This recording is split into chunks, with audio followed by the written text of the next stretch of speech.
21. Fisiología del trabajo de parto. Las últimas horas del embarazo humano se caracterizan por contracciones uterinas potentes y dolorosas que producen dilatación del cuello uterino y hacen que el feto descienda por el conducto del parto. Tanto el útero como el cérvix experimentan una preparación intensa mucho antes de que esto ocurra.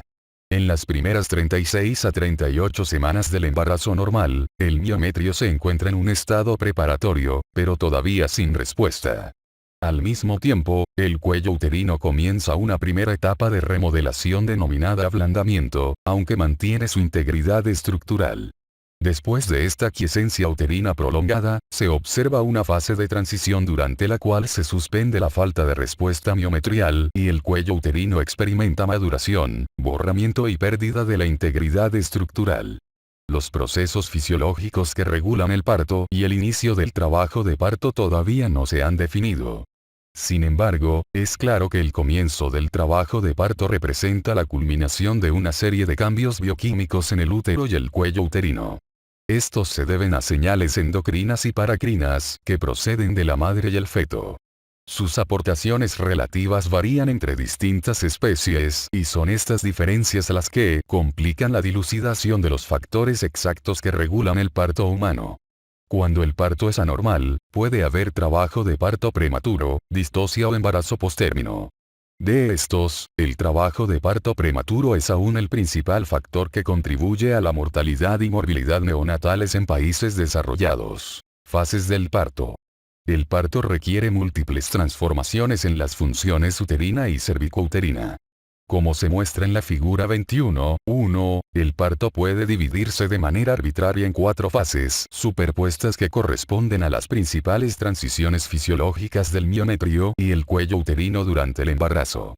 Estas fases del parto son: 1. Preliminar. 2. Preparatoria. 3. Parto, y 4. Recuperación. Algo importante es que las fases del parto no deben confundirse con las etapas clínicas del trabajo de parto, es decir, la primera, segunda y tercera etapas, que comprenden la tercera fase del parto, figura 21.2. Fase 1 del parto. Quiescencia uterina y ablandamiento del cuello uterino. Quiescencia uterina. Incluso antes de la implantación se impone un periodo notable de quiescencia miometrial. En condiciones normales, esta fase comprende 95% del embarazo y se caracteriza por estabilidad del músculo liso uterino con mantenimiento de la integridad estructural del cuello uterino. La propensión inherente del miometrio a contraerse se mantiene suspendida y el músculo uterino pierde su capacidad de respuesta a los estímulos naturales. Al mismo tiempo, el útero debe iniciar los cambios extensos en su tamaño y vascularidad para adaptarse al embarazo y prepararse para las contracciones uterinas. La falta de capacidad de respuesta miometrial de la fase 1 continúa hasta cerca del final del embarazo. Durante la fase quiescente se perciben algunas contracciones miometriales de baja intensidad, pero casi nunca producen dilatación del cuello uterino. Cerca del final del embarazo, las contracciones de este tipo se vuelven más frecuentes, sobre todo en las multíparas. A veces se denominan contracciones de Braxton-Hicks o trabajo de parto falso. Ablandamiento del cuello uterino. El cuello uterino tiene múltiples funciones durante el embarazo e incluyen: 1. Mantenimiento de la función de barrera para proteger el aparato reproductor contra infecciones. 2. Mantenimiento de la competencia cervicouterina a pesar de las fuerzas gravitacionales crecientes. Y 3. Coordinación de los cambios en la matriz extracelular que permiten aumentos progresivos de la distensibilidad dística. En las mujeres no embarazadas, el cuello uterino está cerrado y firme, y su consistencia es similar a la del cartílago nasal. Para el final de la gestación, el cuello uterino se distiende con facilidad y su consistencia es parecida a la de los labios bucales.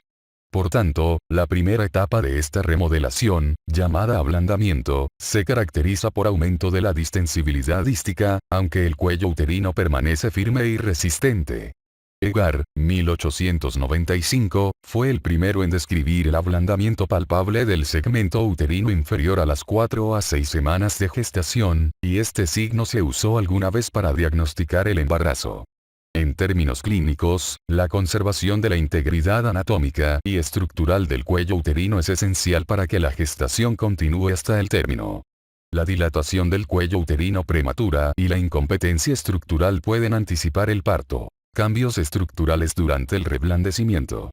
El del cuello uterino se debe al aumento de la vascularidad, hipertrofia estromal, hipertrofia e hiperplasia glandulares, y los cambios lentos y progresivos de la composición o estructura de la matriz extracelular. Durante los cambios de la matriz, el colágeno, principal proteína estructural del cérvix, sufre cambios en la conformación que modifican la fuerza y flexibilidad del tejido. En particular, se modifican el procesamiento del colágeno y el número o tipo de enlaces covalentes entre las hélices triples del colágeno. Estos enlaces son necesarios para la formación de fibrillas de colágeno estables. La disminución de los enlaces entre los monómeros de colágeno recién sintetizados se debe a la reducción de la expresión y la actividad de las enzimas formadoras de enlaces, lisil-hidroxilasa y lisiloxidasa, desde el embarazo temprano. Al mismo tiempo disminuye la expresión de las proteínas de la matriz celular trombospondina 2 y tenasina C. Estas proteínas también influyen en la estructura y fuerza de la fibrilla de colágeno. En conjunto, estos cambios en el embarazo temprano contribuyen al aumento gradual de la distensibilidad del tejido durante la gestación. La importancia clínica de estos cambios en la matriz se sustenta en la mayor prevalencia de insuficiencia cervicouterina en las mujeres con defectos hereditarios en la síntesis o ensamble del colágeno y la elastina.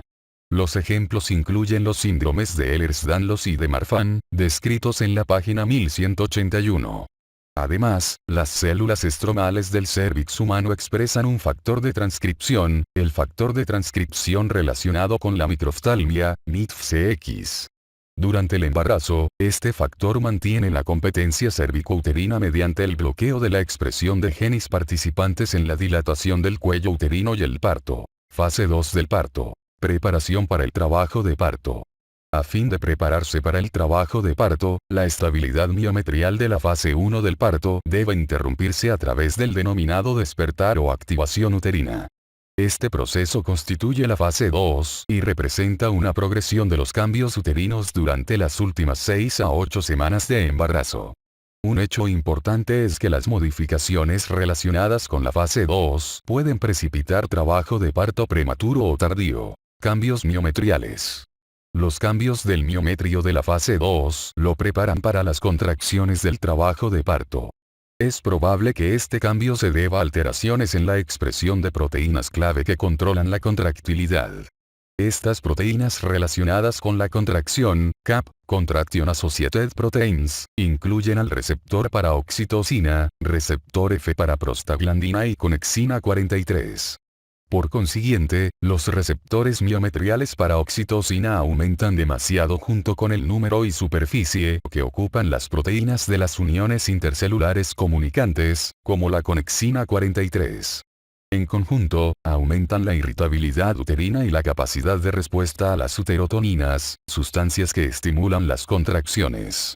Otro cambio determinante en la fase 2 es la formación del segmento uterino inferior a partir del istmo. Con este desarrollo, la cabeza fetal desciende a menudo hasta la entrada pélvica o incluso a través de ella, se conoce como descenso. El abdomen experimenta muchas veces un cambio en la forma, en ocasiones descrito por las mujeres como el bebé ya bajó.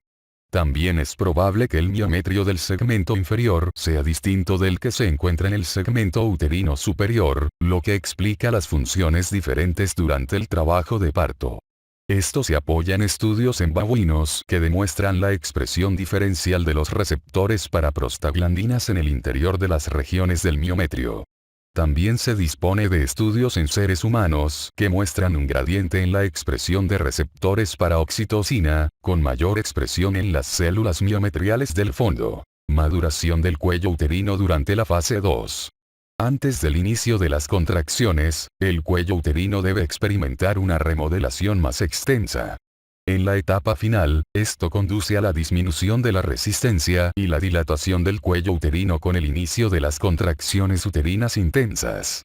Las modificaciones del cuello uterino durante esta segunda fase implican sobre todo cambios en el tejido conjuntivo, la llamada maduración cervicouterina. La transición del ablandamiento a la fase de maduración comienza semanas o días antes del inicio de las contracciones. Durante esta transformación cambian la cantidad total y la composición de los proteoglucanos y los glucosaminoglucanos en la matriz. Muchos de estos procesos que ayudan a la remodelación del cuello uterino están controlados por las mismas hormonas que regulan la función uterina. Con base en esto, los episodios moleculares de cada una varían por las diferencias en la composición celular y los requerimientos fisiológicos. En el cuerpo uterino predomina el músculo liso, mientras que en el cuello uterino lo hace el tejido conjuntivo. Los componentes celulares del cérvix incluyen fibroblastos, epitelio y pocas células musculares lisas. Epitelio endocervical. Durante la gestación, las células epiteliales endocervicales proliferan, de tal manera que las glándulas endocervicales ocupan un porcentaje significativo de la masa cervical. El conducto endocervical está recubierto con epitelio cilíndrico secretor de moco y plano estratificado que protege contra la invasión microbiana. Los epitelios mucosos actúan como centinelas para reconocer antígenos mediante la expresión de receptores tipo TOL que identifican patógenos. Además, los epitelios responden de maneras que conducen a la destrucción de bacterias y virus. Es por ello que los epitelios expresan péptidos antimicrobianos e inhibidores de la proteasa, y emiten señales a las células inmunitarias subyacentes cuando el ataque de patógenos rebasa su capacidad protectora. En los ratones, los estudios sugieren que los epitelios cervicales también pueden contribuir a la remodelación cervical mediante la regulación de la hidratación tisular y el mantenimiento de la función de barrera. La hidratación puede regularse mediante la expresión de acuaporinas, proteínas que forman conductos para agua. El mantenimiento de la función de barrera y el transporte paracelular de iones y solutos está regulado por proteínas de la unión hermética, como las claudinas 1 y 2. También hay informes de que se expresan proteínas de la unión en los epitelios cervical y mucoso vaginal humanos.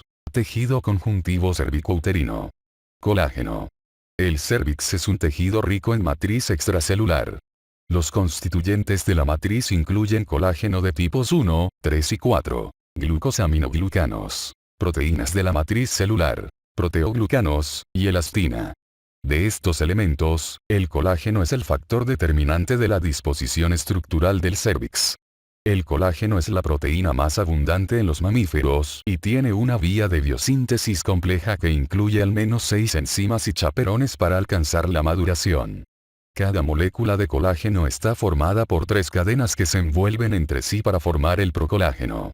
Múltiples moléculas helicoidales triples de colágeno se unen entre sí mediante enlaces cruzados por acción de la lisiloxidasa para formar fibrillas largas.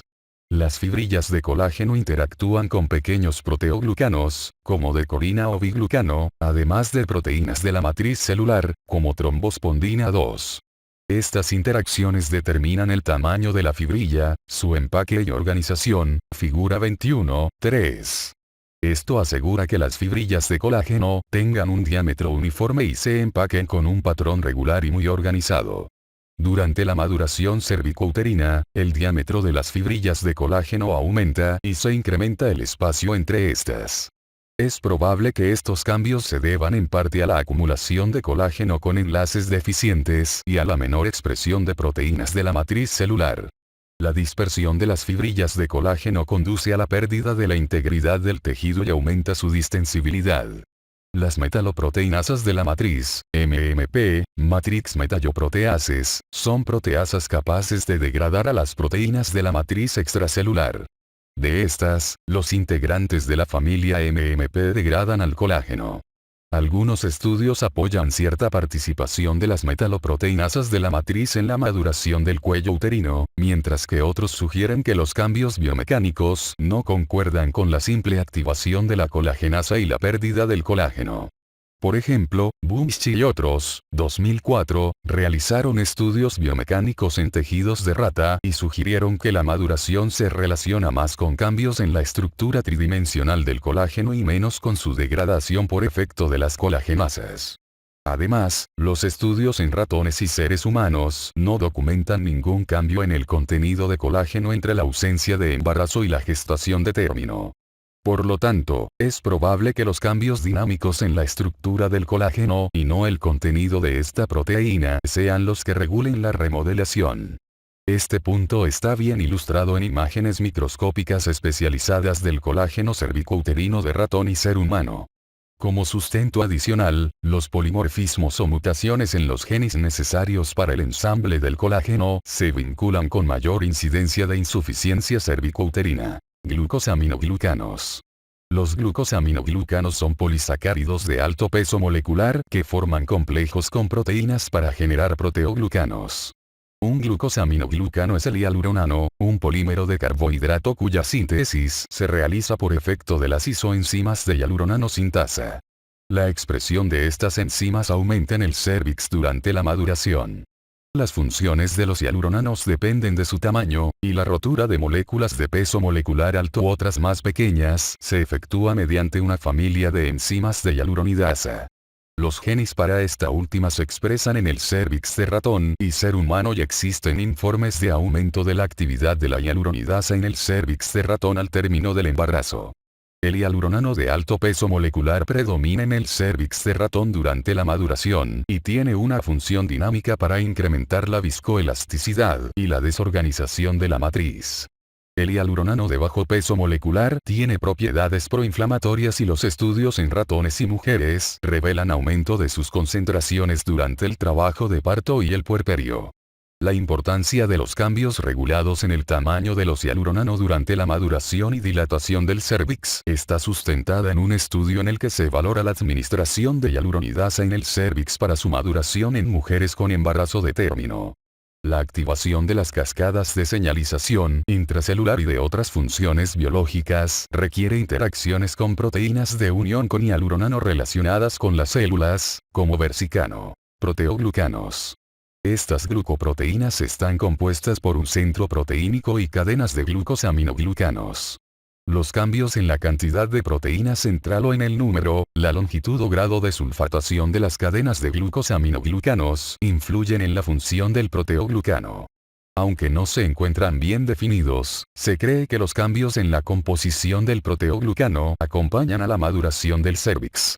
En este último se expresan al menos 3 proteoglucanos ricos en leucina, decorina, biglucano y fibromodulina. En otros tejidos conjuntivos, la decorina y otros miembros de la familia interactúan con el colágeno e influyen en el empaque y orden de las fibrillas de colágeno.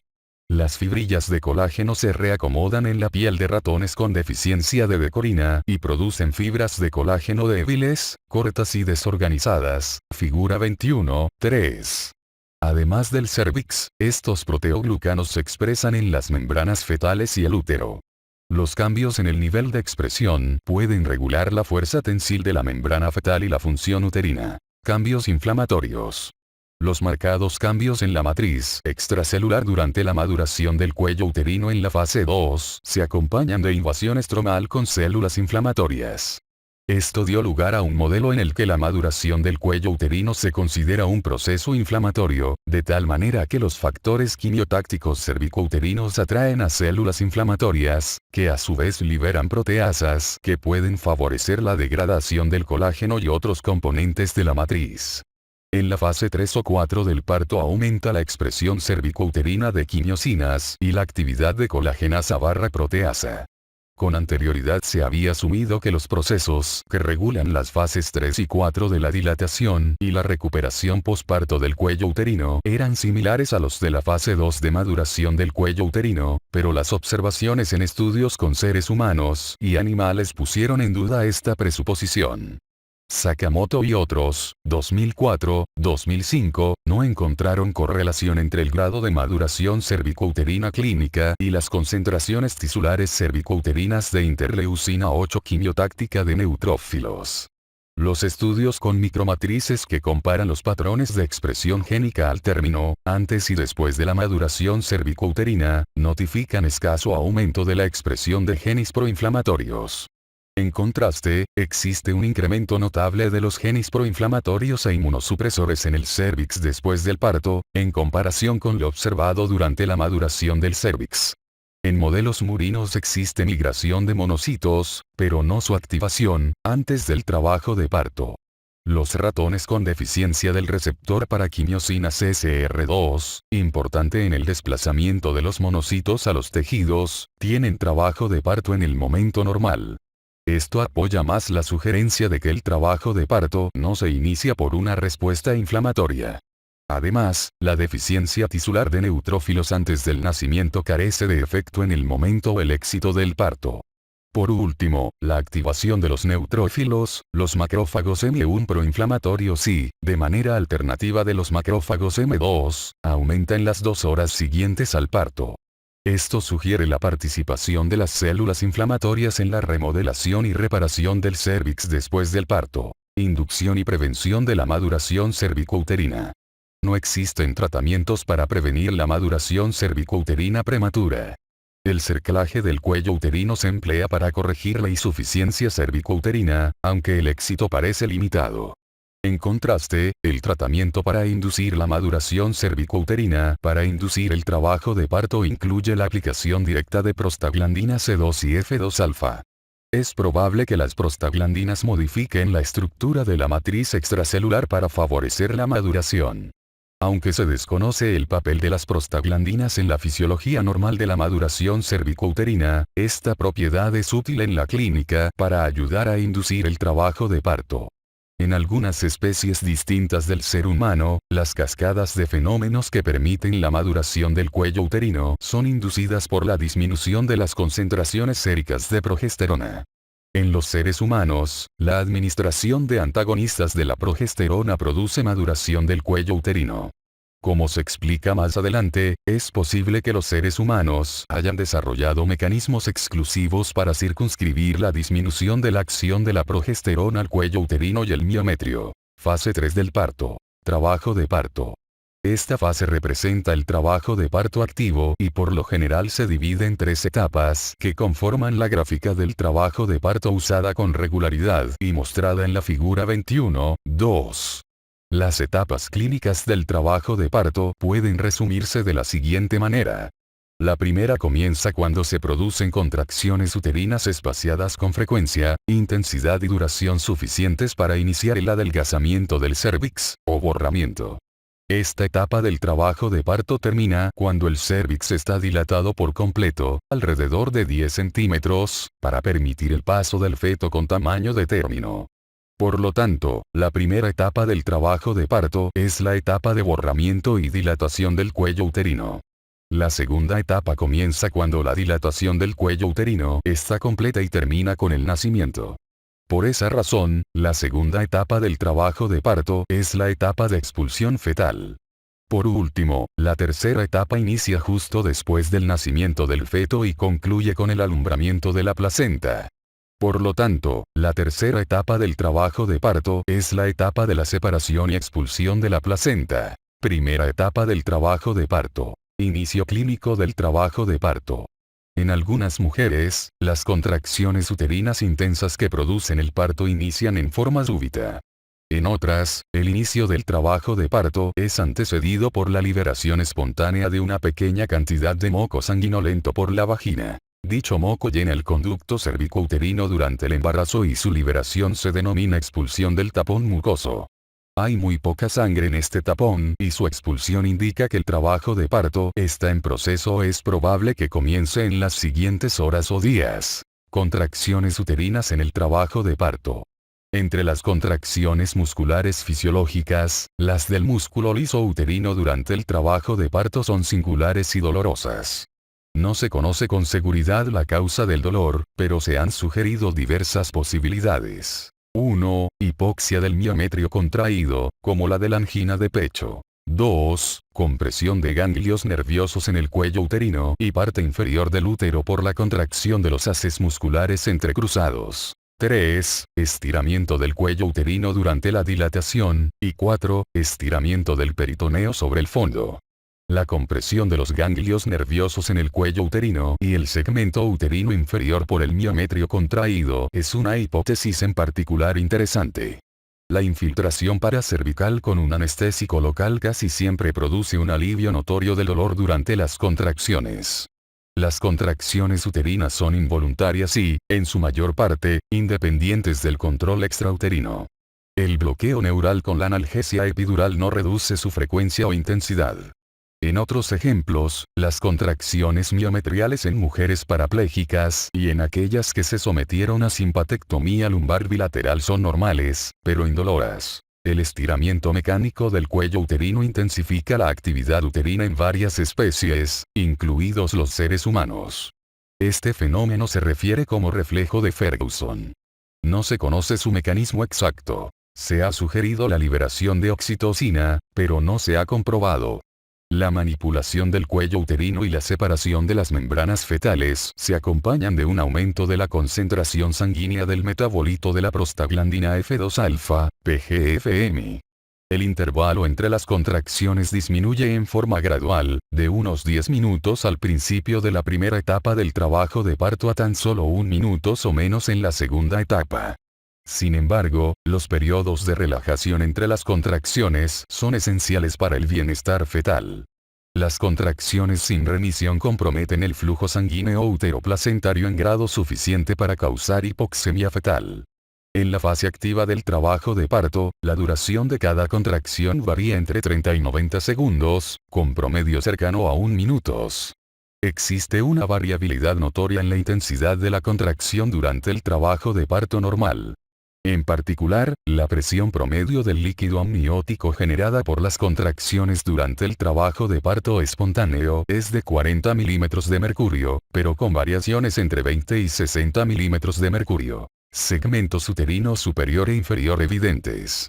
Durante el trabajo de parto activo, las divisiones uterinas anatómicas que se iniciaron en la fase 2 del parto se vuelven cada vez más evidentes, figuras 21.4 y 21.5. En la palpación abdominal, incluso antes de la rotura de membranas, algunas veces pueden diferenciarse los dos segmentos. El segmento superior es firme durante las contracciones, mientras que el inferior es más blando, distendido y más pasivo. Este mecanismo es indispensable porque, si se contrajera al mismo tiempo y con la misma intensidad todo el miometrio, incluido el segmento uterino inferior, la fuerza de expulsión neta disminuiría demasiado. En consecuencia, el segmento superior se contrae, retrae y expulsa al feto. Como respuesta a estas contracciones, el segmento uterino inferior y el cuello uterino se dilatan y, al hacerlo, forman un tubo muy expandido y adelgazado por el cual puede pasar el feto. El miometrio del segmento superior no se relaja hasta su longitud original después de las contracciones. En realidad, se vuelve relativamente fijo en una longitud menor. El segmento uterino superior activo se contrae sobre su contenido cada vez menor, pero la tensión miometrial permanece constante. El efecto neto es la conservación de la tensión, lo que mantiene la ventaja ganada en la expulsión del feto. Al mismo tiempo, la musculatura uterina se mantiene en contacto firme con el contenido uterino. Como consecuencia de la retracción, cada contracción sucesiva comienza donde quedó la predecesora. Es por ello que la parte superior de la cavidad se vuelve un poco más pequeña con cada contracción sucesiva.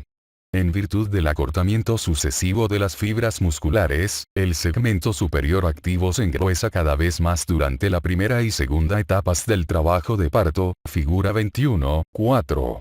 Este proceso continúa y tiene como resultado un segmento uterino superior sumamente engrosado justo después del parto. En clínica es importante comprender que el fenómeno de la retracción del segmento superior depende de un descenso del volumen de su contenido.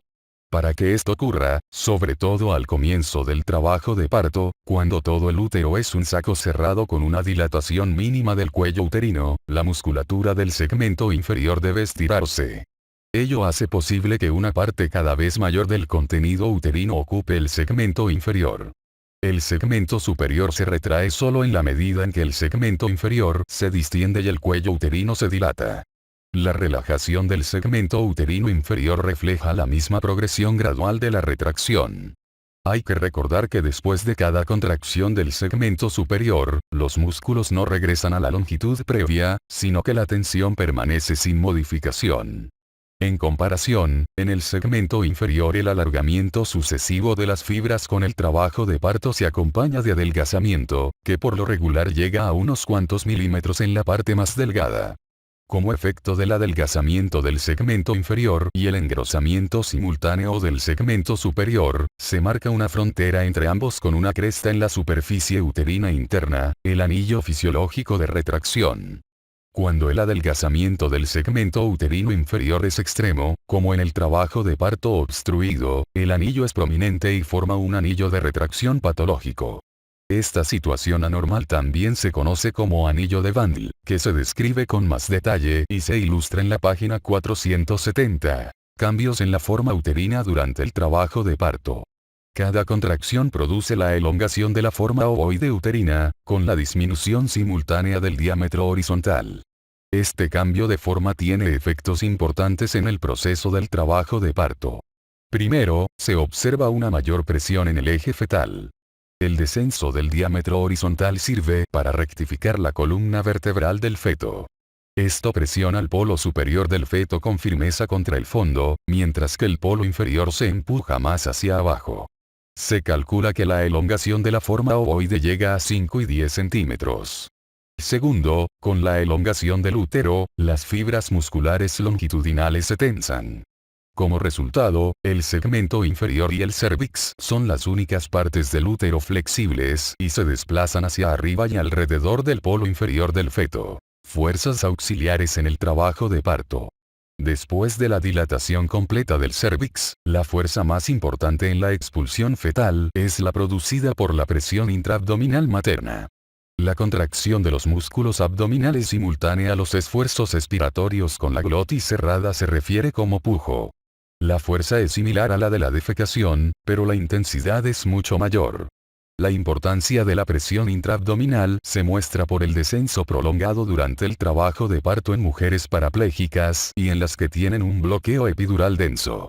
Y, aunque la elevación de la presión intraabdominal es indispensable para concluir la segunda etapa del trabajo de parto, el pujo tiene poco efecto en la primera etapa. Agota a la madre y precipita un aumento de la presión intrauterina que puede ser dañino para el feto. Cambios en el cuello uterino. Como resultado de las fuerzas de contracción, tienen lugar dos cambios fundamentales, borramiento y dilatación, en el cuello uterino ya maduro. Para que la cabeza fetal de tamaño promedio pase por el cuello uterino, su conducto debe dilatarse a un diámetro aproximado de 10 centímetros. En ese momento se considera que el cuello uterino está dilatado por completo. Aunque es posible que no haya descenso fetal durante el borramiento del cuello, lo más frecuente es que la parte fetal de la presentación descienda un poco a medida que el cuello uterino se dilata.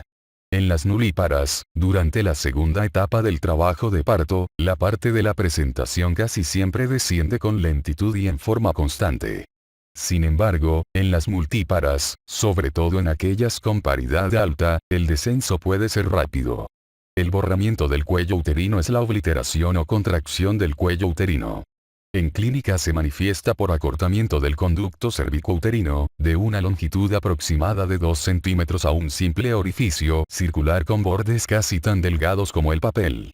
Las fibras musculares próximas al nivel del orificio cervical interno son jaladas hacia arriba o contraídas hacia el interior del segmento uterino inferior. La condición del orificio externo permanece sin cambios por un tiempo, figura 21, 6. El borramiento puede compararse con un proceso de abertura en el que la longitud total de un cilindro se convierte en un embudo abierto muy obtuso, con una pequeña abertura circular.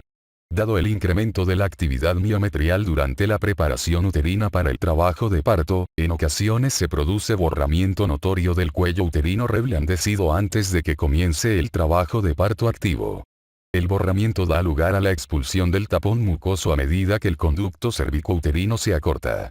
Como el segmento inferior y el cuello uterino tienen menor resistencia durante una contracción, se ejerce un tirón centrífugo en el cuello uterino que produce la distensión, o dilatación del cuello uterino, figura 21, 7.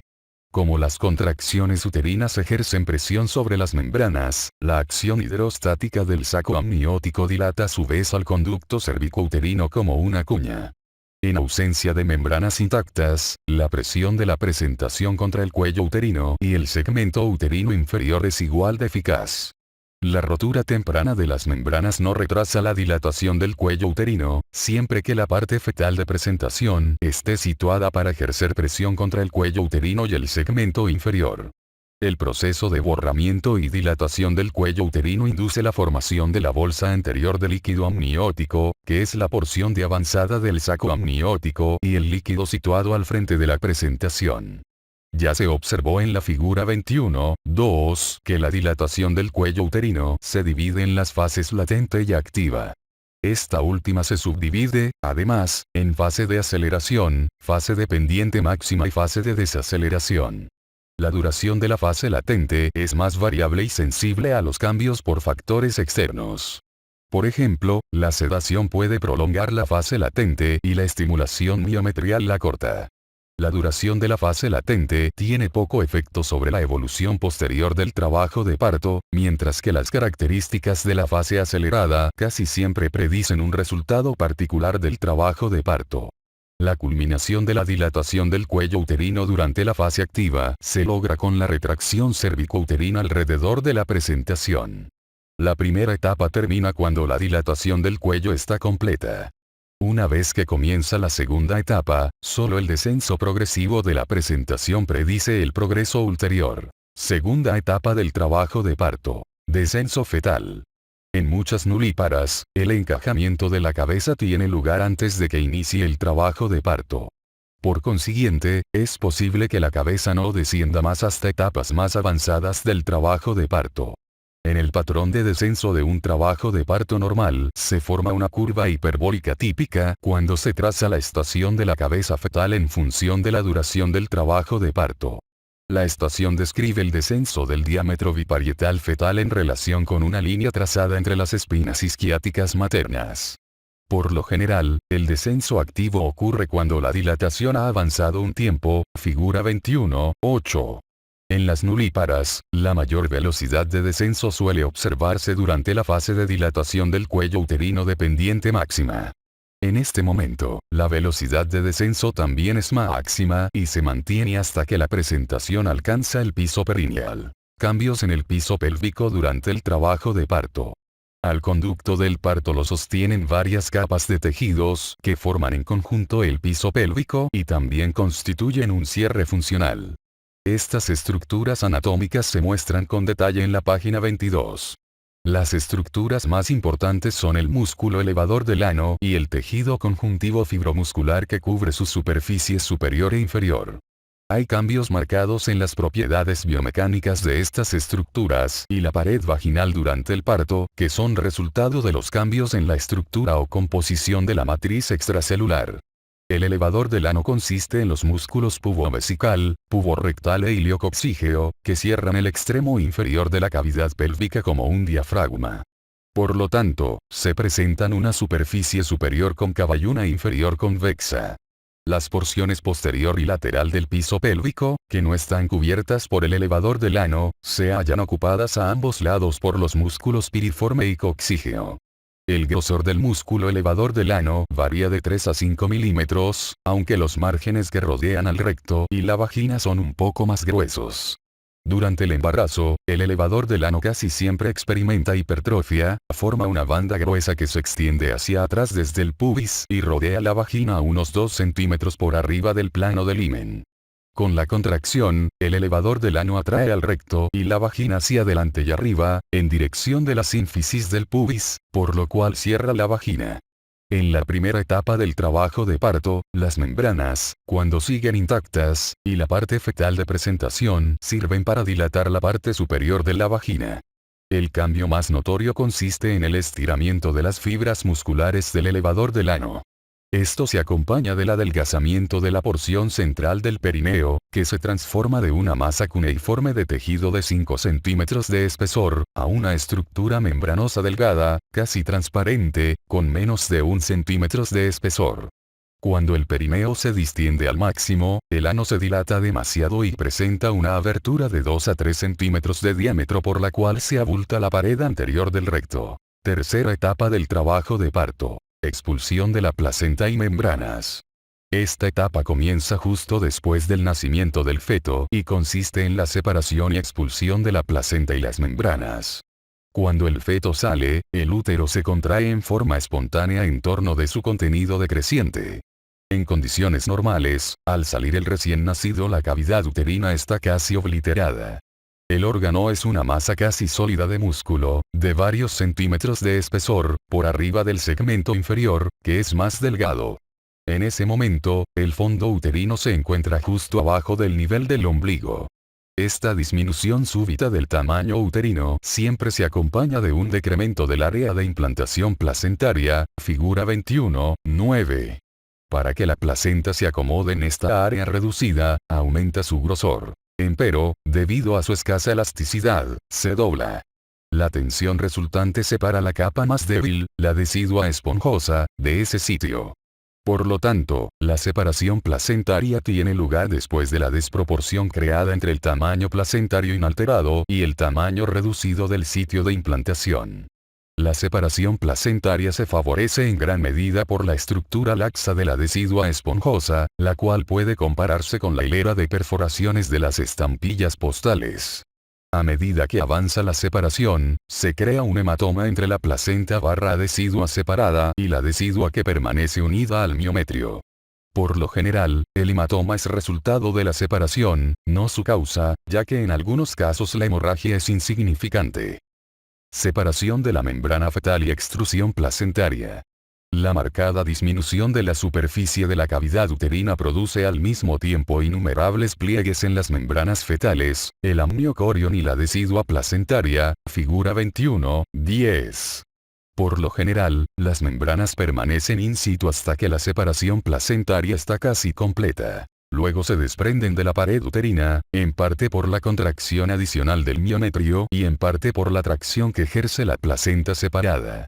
Cuando la placenta se ha separado por completo, puede expulsarse con el incremento de la presión abdominal. La culminación de la tercera etapa también se logra mediante la compresión y elevación alternadas del fondo, al tiempo que se ejerce una tracción mínima sobre el cordón umbilical, figura 27.12. El hematoma retroplacentario sigue a la placenta o se encuentra dentro del saco invertido formado por las membranas. En este proceso, conocido como mecanismo de Schulze de la expulsión placentaria, la sangre del sitio placentario se vierte al saco de la membrana y no escapa al exterior hasta después de la extrusión de la placenta.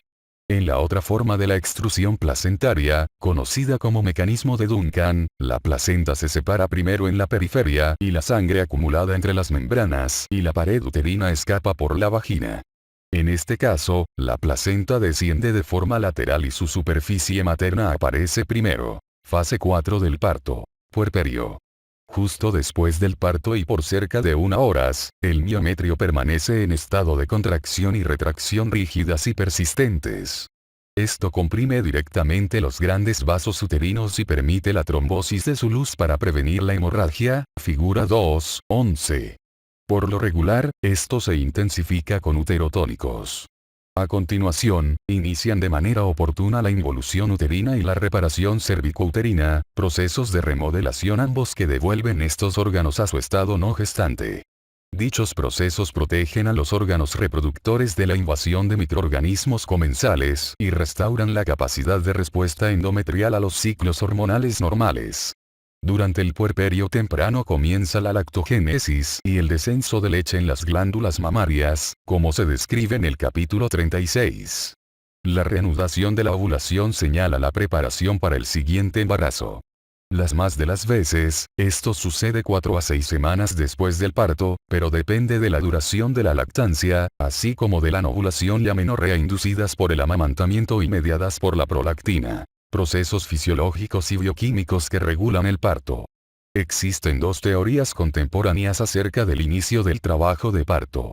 En términos simplificados, la primera es la pérdida funcional de los factores que mantienen el embarazo. La segunda se enfoca en la síntesis de factores que inducen el parto. Algunos investigadores también han conjeturado que el feto maduro es la fuente de la señal inicial para el comienzo del parto.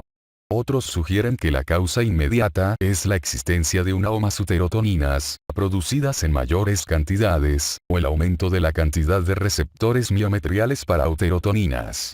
En realidad, en la mayoría de las teorías del parto se incluye la participación obligada de una o más uterotoninas, ya sea como fenómeno primario o secundario, en los sucesos finales del parto. Ambas dependen de la regulación cuidadosa de la contracción del músculo liso. Acción miometrial. Consideraciones anatómicas y fisiológicas. El músculo liso, incluido el miometrio, tiene características únicas, distintas de las del músculo esquelético, que le confieren ventajas para la eficiencia de la contracción uterina y el nacimiento del feto. Primero, el grado de acortamiento de las células musculares lisas con las contracciones puede ser un orden de magnitud mayor al que alcanzan las células de músculo estriado. Segundo, en las células musculares lisas pueden ejercerse fuerzas en múltiples direcciones, en tanto que la fuerza de contracción generada por el músculo esquelético siempre está alineada con el eje de las fibras musculares. Tercero, el músculo liso no está organizado en la misma forma que el músculo esquelético. En el miometrio existen filamentos gruesos y delgados en haces largos y aleatorios en todas las células. Esta disposición plexiforme favorece un acortamiento más marcado y mayor capacidad generadora de fuerza. Por último, la generación más intensa de fuerza multidireccional en el fondo uterino, en comparación con la del segmento uterino inferior, permite la versatilidad en la dirección de la fuerza expulsiva. Por lo tanto, estas fuerzas pueden producirse cualesquiera que sean la presentación o la posición fetal. Regulación de la contracción y relajación miometriales. La contracción miometrial está controlada por la transcripción de genes clave que codifican proteínas que anulan o intensifican la contractilidad celular. Estas proteínas 1. Intensifican las interacciones entre las proteínas actina y miosina que producen la contracción muscular. 2. Aumentan la excitabilidad de las células miometriales individuales, y 3. Facilitan la comunicación intracelular que posibilita el desarrollo de contracciones sincrónicas. Interacciones actina-miosina. La interacción de la miosina y la actina es esencial para la contracción muscular. Esta interacción exige que la actina cambie de una forma globular a una filamentosa. Además, la actina debe unirse con el citoesqueleto en puntos focales de la membrana celular para permitir el desarrollo de tensión, figura 21:11. La actina debe unirse con la miosina, la cual está compuesta por múltiples cadenas ligeras y pesadas. La interacción de la miosina y la actina activa la adenosina trifosfatasa, hidroliza al trifosfato de adenosina y genera fuerza. Esta interacción se produce por la fosforilación enzimática de la cadena ligera de 20 kilodalton de la miosina. La enzima sinasa de la cadena ligera de miosina, que se activa mediante calcio, cataliza esta reacción. El calcio se une a la calmodulina, una proteína reguladora de unión al calcio, que a su vez se une a la sinasa de la cadena ligera de miosina y la activa. Calcio intracelular.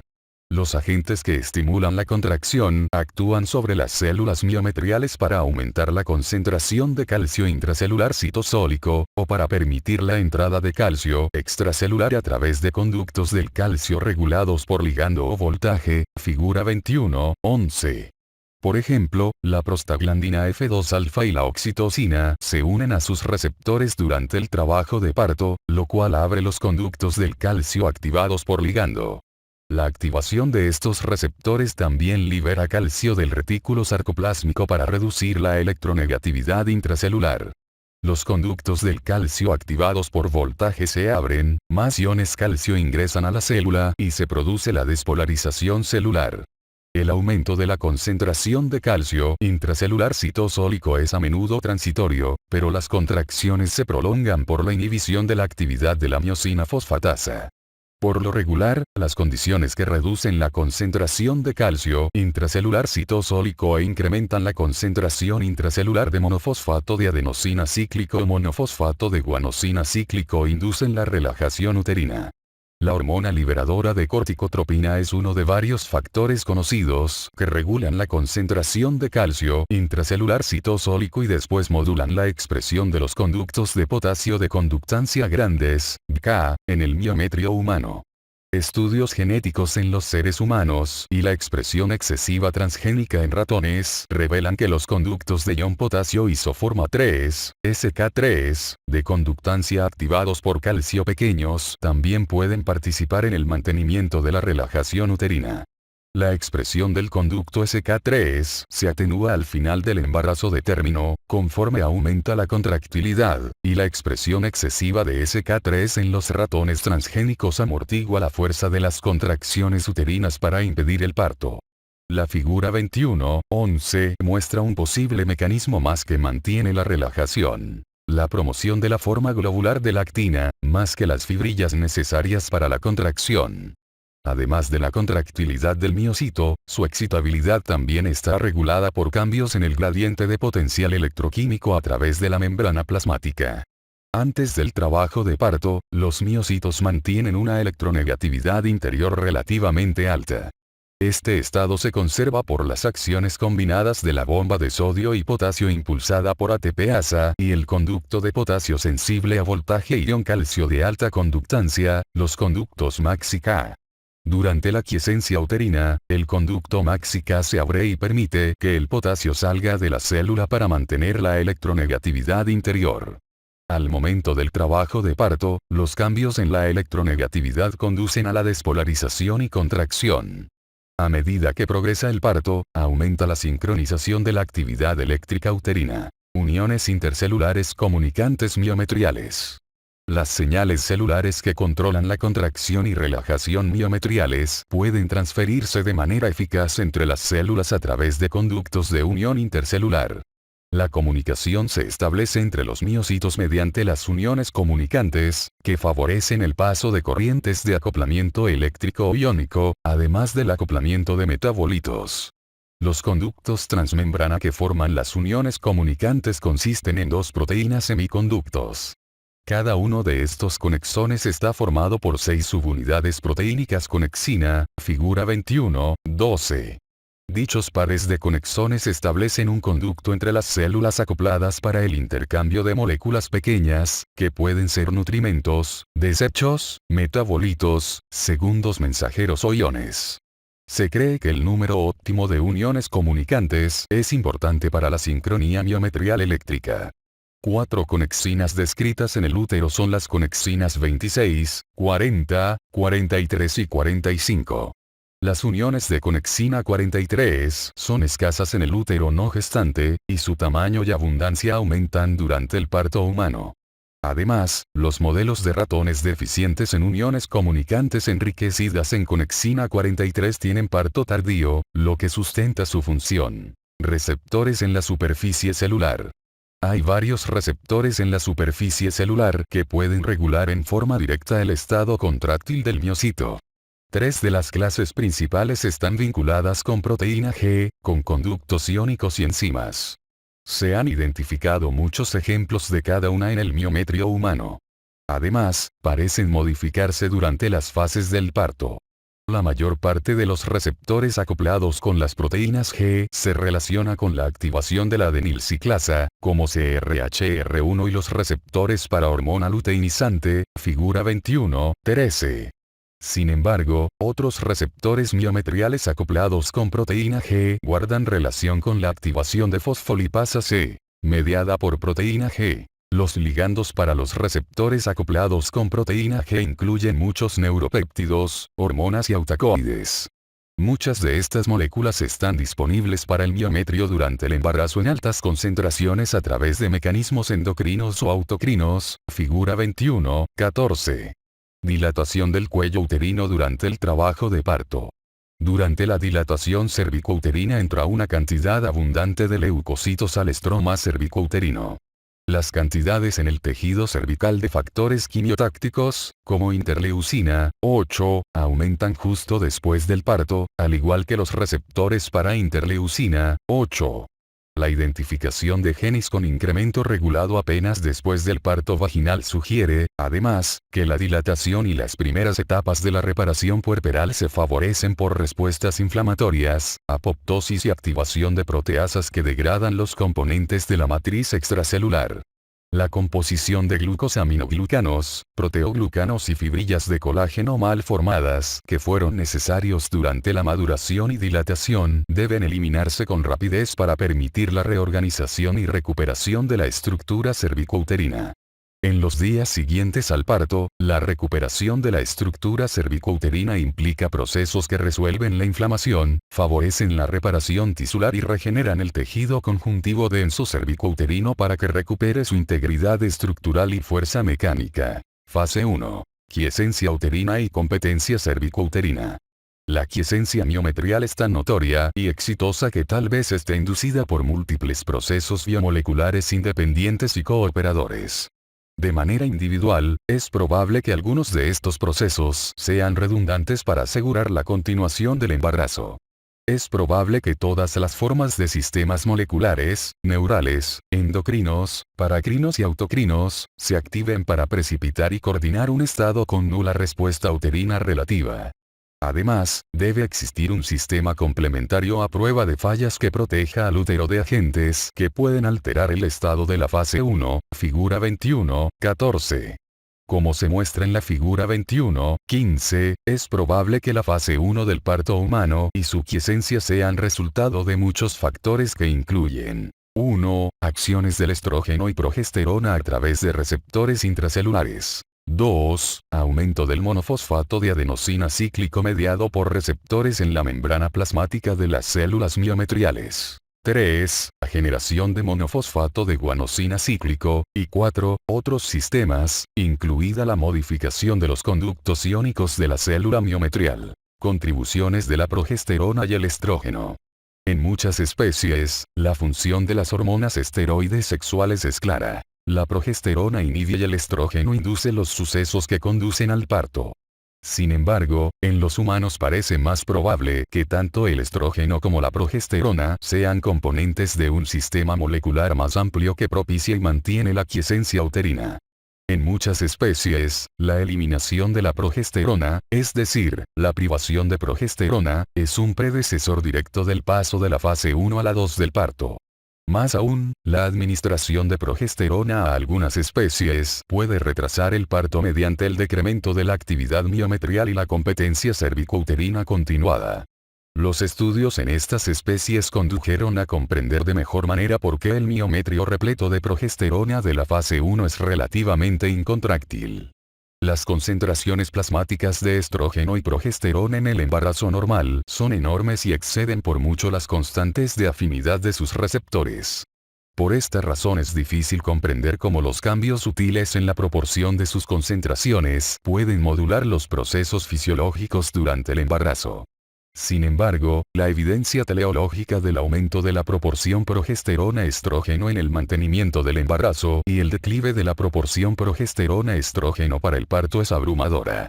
En todas las especies estudiadas hasta ahora, incluida la humana, la administración del antagonista del receptor para progesterona mifepristona, Ru. 486, u onapristona favorece algunas o todas las manifestaciones fundamentales del parto. Estas incluyen maduración y aumento de la distensibilidad del cuello uterino y mayor sensibilidad uterina a las uterotoninas. La función exacta del estrógeno en la regulación de la actividad uterina humana y la competencia cervicouterina se conoce aún menos. No obstante, el estrógeno puede estimular al parecer la capacidad de respuesta a la progesterona y al hacerlo favorece la quiescencia uterina. El receptor para estrógeno actúa a través del elemento de respuesta al estrógeno del gen para el receptor de progesterona y así induce la síntesis del receptor para progesterona, lo cual acentúa la función mediada por esta hormona. Comunicación intercelular miometrial. La progesterona suele mantener la quiescencia uterina mediante varios mecanismos que reducen la expresión de las proteínas relacionadas con la contracción, CAP, Contraction Associated Proteins. La progesterona puede inducir la expresión del factor de transcripción inhibidor C1, proteína 1 de homeocaja para unión con la caja E del dedo de zinc, que puede inhibir la expresión de los genes de proteínas relacionadas con la contracción, conexina 43, y del receptor para oxitocina. Como mecanismo adicional, la progesterona unida con el receptor para progesterona puede atraer factores regulatorios concurrentes, que incluyen el PSF, factor de corte y pegado relacionado con la proteína de unión del tracto de polipirimidina, y sinterasa/DAC, homólogo A. Dependiente 3 del cambio de levadura/complejo correpresor de la histona desacetilasa, que inhiben la expresión del gen que codifica la proteína de la unión comunicante con exina 43 en los miocitos de rata y ser humano. Al final del embarazo, el mayor estiramiento junto con el incremento de la dominancia del estrógeno conduce al declive de las concentraciones de PSF y sin/DAC, lo que termina con la supresión de la expresión de conexina 43 ejercida por la progesterona. Además, con la pérdida de la función de la progesterona al término del embarazo, la concentración de sebum disminuye por el incremento de la generación de moléculas pequeñas reguladoras de RNA, llamadas microRNA. Esto libera la inhibición de la conexina 43 y la cantidad de receptores para oxitocina, lo que aumenta la contractilidad uterina. Receptores acoplados con proteína G. El miometrio contiene varios receptores acoplados con proteína G que en condiciones normales se relacionan con la activación mediada por G-alfa-S de la adenilato ciclasa y el aumento de las cifras de monofosfato de adenosina cíclico. Estos receptores, junto con los ligandos apropiados, pueden actuar en concierto con las hormonas esteroideas sexuales como parte de un sistema a prueba de fallas para conservar la quiescencia uterina. Receptores adrenérgicos beta. Estos receptores son ejemplos prototípicos de la señalización de monofosfato de adenosina cíclico que produce relajación miometrial. Los compuestos que se unen con estos receptores se han usado como tocolíticos en el trabajo de parto prematuro e incluyen ritodrina y terbutalina. Los receptores adrenérgicos beta median los aumentos de la adenilciclasa estimulados por G-alfa-S, el aumento de la concentración de monofosfato de adenosina cíclico y la relajación de las células miometriales. Es probable que el factor limitante del ritmo sea el número de receptores expresados y el grado de expresión de la adenilciclasa. Receptores para hormona luteinizante y gonadotropina coriónica humana. Estas hormonas comparten el mismo receptor y está demostrada la presencia de este receptor acoplado con proteína G en el músculo liso miometrial y los vasos sanguíneos.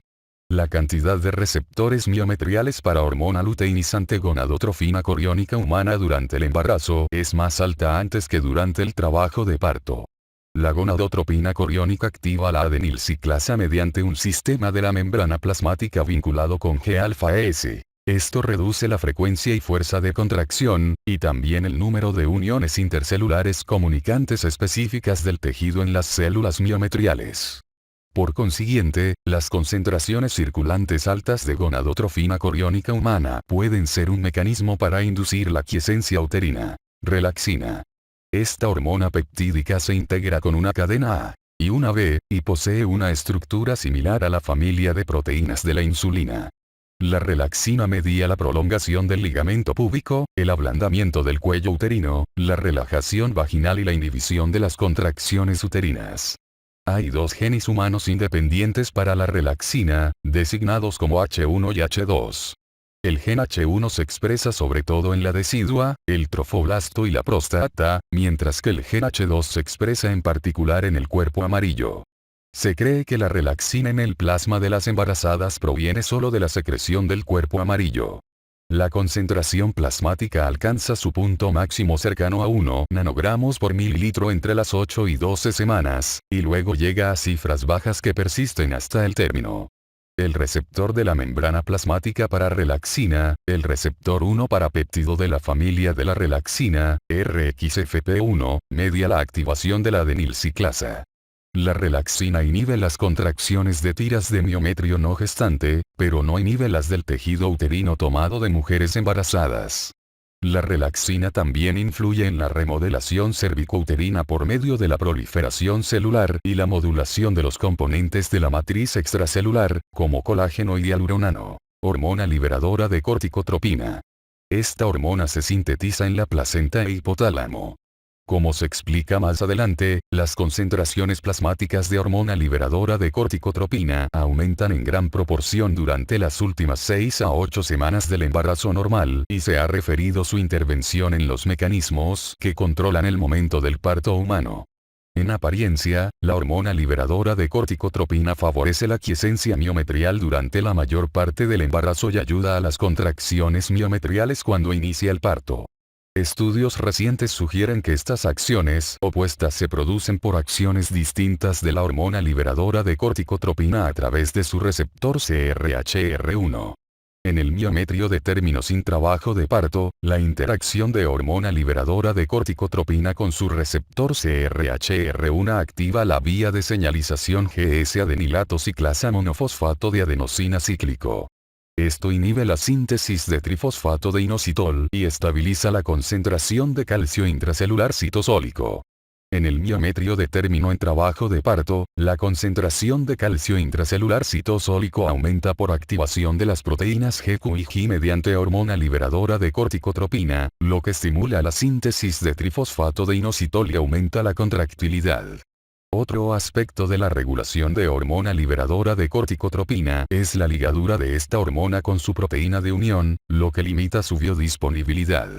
La concentración de la proteína para unión con hormona liberadora de corticotropina es alta durante el embarazo y se ha informado que decrece al momento del trabajo de parto. Prostaglandinas. Estas moléculas interactúan con una familia de 8 receptores acoplados con proteína G distintos, varios de los cuales se expresan en el miometrio. Por lo general, las prostaglandinas se consideran uterotoninas, pero tienen efectos diversos y algunas actúan como relajantes del músculo liso. Las principales vías sintéticas que participan en la biosíntesis de prostaglandinas se muestran en la figura 21-16. Las prostaglandinas se producen a partir del ácido araquidónico plasmático derivado de la membrana, que por lo general se libera por acción de las fosfolipasas A2 o C. En consecuencia, el ácido araquidónico puede actuar como sustrato para la sintasa de prostaglandina H tipos 1 y 2, PGHS, 1 y 2, también llamadas ciclooxigenasas 1 y 2, COX, 1 y COX, 2. Ambas isoformas de sintasa de prostaglandina H convierten el ácido araquidónico en el endoperóxido inestable prostaglandina G2 y luego en prostaglandina H2. Estas enzimas son el blanco de muchos antiinflamatorios no esteroideos, AINES. En realidad, las acciones tocolíticas de AINES específicos, como se explica en la página 852, se consideraban alentadoras, hasta que se demostró que tienen efectos adversos en el feto. La prostaglandina H2 se convierte en prostaglandinas activas por efecto de las prostaglandinas isomerasas. Las prostaglandinas producidas incluyen prostaglandina E2, prostaglandina F2-alfa y prostaglandina I2. La expresión de la isomerasa es específica del tejido, por lo que controla la producción relativa de las distintas prostaglandinas. Otro punto de control importante para la actividad de las prostaglandinas es su metabolismo, que casi siempre se produce por acción de la 15-hidroxiprostaglandina deshidrogenasa, PGDH. La expresión de esta enzima puede regularse en el útero, lo cual es importante por su capacidad para desactivar con rapidez a las prostaglandinas. El efecto de las prostaglandinas en los tejidos blancos se complica porque hay varios receptores para prostaglandina acoplados con proteína G. Esta familia de receptores se clasifica de acuerdo con la especificidad de unión de un receptor determinado con una prostaglandina particular. Tanto prostaglandina E2 como prostaglandina I2 pueden actuar para mantener la quiesencia uterina mediante el aumento de la señalización de monofosfato de adenosina cíclico, aunque prostaglandina E2 puede favorecer la contractilidad uterina mediante la unión con los receptores EP1 y EP3. Además, está demostrado que prostaglandina E2, prostaglandina D2 y prostaglandina I2 causan relajación del músculo liso vascular y vasodilatación en muchas circunstancias.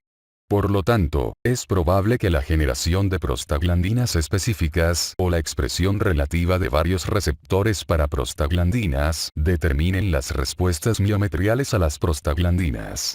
Además de los cambios gestacionales, otros estudios muestran que son posibles cambios regionales en los segmentos uterinos superior e inferior.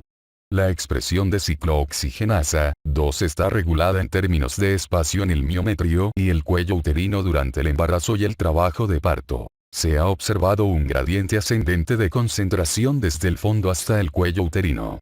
Por consiguiente, es del todo posible que los prostanoides contribuyan a la relajación miometrial en una etapa del embarazo y a las contracciones miometriales regionales, fúndicas, después del inicio del parto. Péptidos natriuréticos auricular y cerebral, y monofosfato cíclico de guanosina.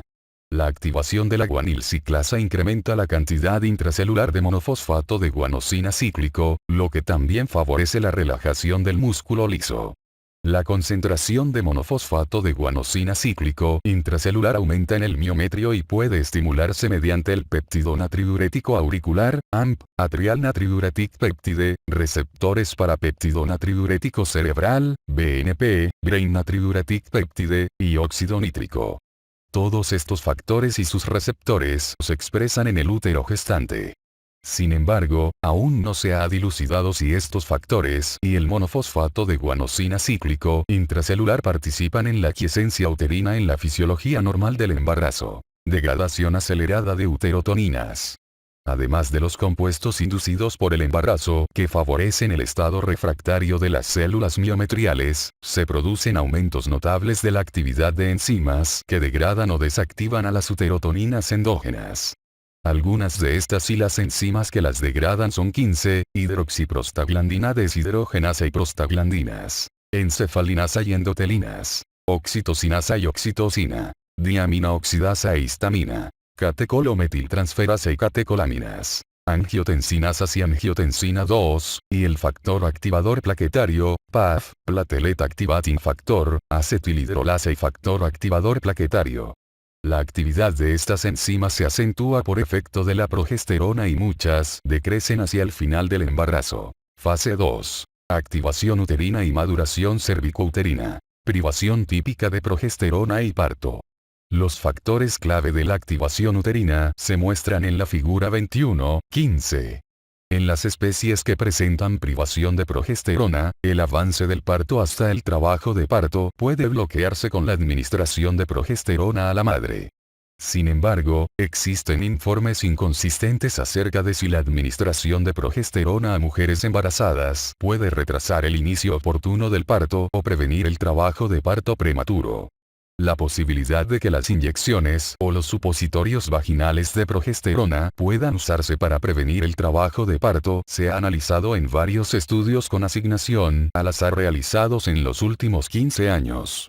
Estos se describen en el capítulo 42, pero en general su uso aporta beneficios clínicos marginales para prevenir el parto prematuro y la morbilidad perinatal relacionada. Antagonistas del receptor para progesterona y el parto humano. Cuando se administra la antiprogestina esteroidea mifepristona, Ru. 486, durante la fase tardía del ciclo ovárico, induce la menstruación en forma prematura. También es un abortivo eficaz al inicio del embarazo. La mifepristona es un antagonista esteroideo típico que actúa al nivel del receptor para progesterona. Si bien es menos eficaz para inducir el aborto o trabajo de parto en etapas avanzadas del embarazo, la mifepristona tiene al parecer cierto efecto en la maduración del cuello uterino y el aumento de la sensibilidad miometrial a las uterotoninas. Estos datos sugieren que los seres humanos tienen un mecanismo para desactivar a la progesterona por el cual el miometrio y el cérvix se vuelven resistentes a las acciones inhibidoras de esta hormona. Privación funcional de la progesterona en el parto humano. Como alternativa a la privación de progesterona típica resultado del decremento de su secreción, la investigación se ha enfocado en los mecanismos que inhiben la actividad de la progesterona en el embarazo humano. Es posible que la privación funcional o antagonismo de la progesterona estén mediados por varios mecanismos. 1. Cambios en la expresión relativa de las isoformas nucleares del receptor para progesterona, receptor para progesterona A, receptor para progesterona B y receptor para progesterona C. 2. Cambios en la expresión relativa de los receptores para progesterona unidos con la membrana. 3. Modificaciones en el receptor de progesterona posteriores a su traducción. 4. Alteraciones en la actividad del receptor para progesterona mediante cambios en la expresión de los coactivadores o correpresores que tienen influencia directa en la función del receptor. 5. Desactivación local de la progesterona por enzimas metabolizadoras de esteroides o síntesis de un antagonista natural. Y 6. Regulación mediante microRNA de las enzimas metabolizadoras de progesterona y factores de transcripción que modulan la quiescencia uterina. Hay evidencia de que la actividad del receptor para progesterona disminuye hacia el final del embarazo. Una serie de estudios mostró que el índice relativo entre receptor para progesterona A y receptor para progesterona B dentro del miometrio, decidua y corión cambia hacia el término del embarazo. En particular, el incremento de la cantidad de receptor para progesterona A durante el parto disminuye las acciones antiinflamatorias de receptor para progesterona B, lo que induce la expresión de genes proinflamatorios al término del embarazo. Además, está demostrado que tales actividades son específicas de los segmentos uterino superior e inferior. De igual manera, los estudios del estroma cervicouterino sugieren cambios en las concentraciones de la isoforma del receptor. Asimismo, las isoformas de receptor para progesterona en la membrana también se expresan en el miometrio y la placenta. Sin embargo, todavía no se determina si participan para promover la transición de la quiescencia a la activación del miometrio. Hay evidencia en modelos de roedores de que la acción local de enzimas como la esteroide 5-alfa reductasa tipo 1 o la 20-alfa hidroxiesteroide deshidrogenasa catabolizan la progesterona hasta metabolitos que tienen poca afinidad por el receptor para progesterona. En el cérvix humano, la actividad reducida de la 17-beta hidroxiesteroide deshidrogenasa tipo 2 al término produce un aumento neto de las cantidades de estrógeno y descenso de las de progesterona. Estudios recientes proporcionan información nueva sobre la función de los pequeños RNA no codificadores, microRNA, para regular la expresión de la enzima metabolizadora de esteroides 20-alfa hidroxiesteroide deshidrogenasa. El aumento de la expresión de microRNA 200A en el miometrio de término amortigua la expresión de STAT5B, un inhibidor de 20-hidroxiesteroide deshidrogenasa. La función reducida de STAT5B permite que aumente la cantidad de 20-hidroxiesteroide deshidrogenasa, lo que incrementa el metabolismo de la progesterona y reduce la función de esta hormona. Consideradas en conjunto, todas estas observaciones apoyan el concepto de que existen múltiples vías para la privación funcional de progesterona, incluidos cambios en la isoforma de receptor para progesterona y la concentración de coactivadores del receptor, regulación por microRNA e intensificación del metabolismo local de la hormona hasta productos menos activos. Receptores para oxitocina. Debido a su aplicación desde hace mucho tiempo para inducir el trabajo de parto, parece lógico que la oxitocina tenga una función central en el trabajo de parto humano espontáneo. No obstante, es posible que esta hormona tenga solo un papel menor de apoyo. En la actualidad, todavía se discute si la oxitocina participa en las fases iniciales de la activación uterina o si su función única radica en la fase expulsiva del trabajo de parto.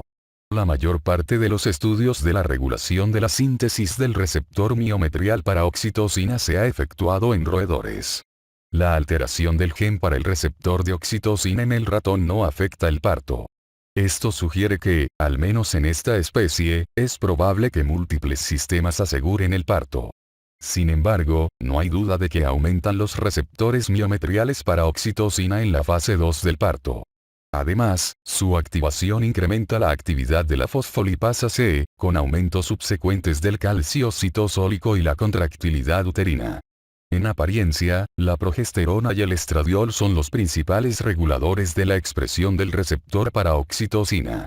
El tratamiento con estradiol in vivo o en preparaciones miometriales ex vivo eleva la concentración de receptores miometriales para oxitocina. Sin embargo, esta acción se impide con la aplicación simultánea de progesterona. También es probable que la progesterona actúe en el interior de la célula miometrial para aumentar la degradación del receptor para oxitocina e inhibir la activación de oxitocina de su receptor en la superficie celular. Estos datos indican que uno de los mecanismos mediante los que la progesterona mantiene la quiescencia uterina es la inhibición de la respuesta miometrial a la oxitocina. El aumento de los receptores para oxitocina en otras especies no humanas parece estar regulado en forma directa o indirecta de manera principal por el estradiol. El tratamiento de varias especies con estrógeno produce un incremento de los receptores uterinos para oxitocina. El nivel de RNA mensajero para el receptor de oxitocina en el miometrio humano al término del embarazo es mayor que en el miometrio antes del término. Por lo tanto, el incremento de los receptores al término puede atribuirse al aumento de la transcripción génica. Sin embargo, en el gen del receptor para oxitocina no se observa un elemento de respuesta estrogénica, lo que sugiere que el efecto estimulante del estrógeno tal vez sea indirecto. Los estudios en seres humanos señalan que los genes de respuesta rápida relacionados con la inflamación podrían regular los receptores para oxitocina. Estos receptores también están presentes en el endometrio humano y la decidua al término, y estimulan la producción de prostaglandinas. Además, estos receptores se encuentran en el miometrio y, en menores concentraciones, en los tejidos amnióticos, coriónicos y deciduales. Relaxina. Aunque la relaxina puede contribuir a la quiescencia uterina, también participa en la fase 2 del parto.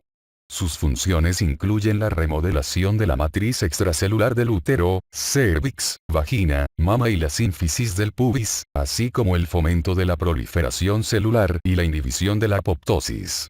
Sus acciones en la proliferación celular y la apoptosis están mediadas por el receptor acoplado a proteína G, receptor 1 para péptido de la familia de la relaxina, mientras que solo algunos de sus efectos en la remodelación de la matriz están mediados por su receptor. Todavía no se dilucidan del todo los mecanismos precisos de la modulación del recambio de la matriz. Sin embargo, la relaxina media al parecer la síntesis de glucosaminoglucano y proteoglucano, y degrada macromoléculas de la matriz, como el colágeno, mediante la inducción de las metaloproteasas. La relaxina favorece el crecimiento del cuello uterino, la vagina y la sínfisis púbica, y es necesaria para la remodelación mamaria antes de la lactancia. Acorde con estas funciones propuestas, las ratonas con deficiencia de relaxina o del receptor 1 para péptido de la familia de la relaxina tienen trabajo de parto prolongado, crecimiento reducido del cuello uterino, vagina y sínfisis, y son incapaces de amamantar por el desarrollo incompleto del pezón. Contribuciones fetales al inicio del trabajo de parto. Resulta intrigante imaginar que el feto humano maduro emita la señal para iniciar el parto. Desde el punto de vista teleológico, parece lo más lógico porque tal señal podría transmitirse de varias formas para suspender la quiescencia uterina. El feto podría propagar la señal mediante una sustancia en la sangre que actuara sobre la placenta. La investigación está en proceso para comprender mejor las señales fetales que contribuyen al inicio del parto.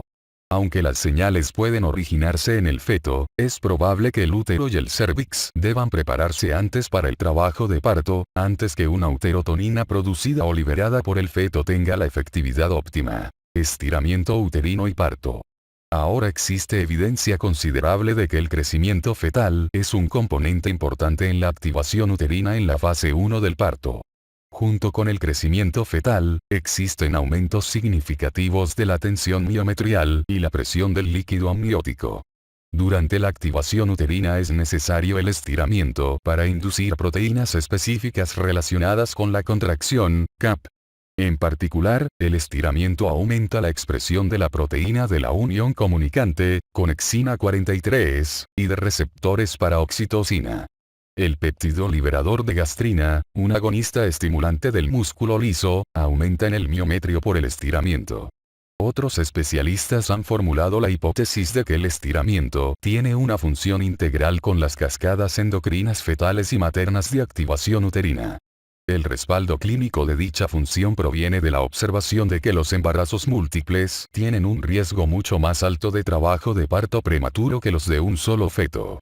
El trabajo de parto prematuro también es mucho más frecuente en embarazos complicados por polidramnios.